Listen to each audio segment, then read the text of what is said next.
ఈ రోజుల్లో ఎక్కువగా కష్టపడి పని చేసుకొని కష్టపడి పైకొచ్చే వాళ్ళని ఎందుకండి ఎప్పుడు ఏదో ఒక మాటని ఏదో ఒకటి నిందిస్తూ బాధ పెడుతూనే ఉంటారు. ఎందుకు? కష్టపడి పని చేసుకొని వాళ్ళు బతికేది వాళ్ళు బతుకుతున్నారు కదా. అయినా కూడా కష్టపడి పని చేసుకునేవాళ్ళు, కష్టాన్ని నమ్ముకునేవాళ్ళు ఈ కుక్కల్లాగా ఎప్పుడు బోబోమని అరిసే వాళ్ళ గురించి అసలు పట్టించుకోకుండా ఉండటమే మంచిదిలేండి. మన కష్టం మనకు చేస్తూ మనం తప్పదప్పుడు మన కష్టం చేసుకొని మనం బతుకుతున్నప్పుడు ఈ కుక్కలు లాగా అరిసే వాళ్ళ గురించి మనం ఎందుకు పట్టించుకోవాలి? కుక్కలు నైజం ఏందండి, వాళ్ళు కుక్కలు అరుస్తూనే ఉంటాయి.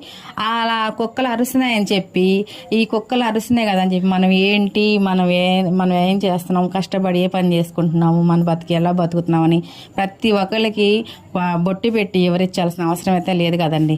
మన కష్టం మనం బతుకుతున్నప్పుడు ధైర్యంగా బతకాలి. కుక్కలు మరీ రెచ్చిపోయి మన మీదకి వస్తున్నప్పుడు సరైన సమాధానం చెప్తే సరిపోతుంది.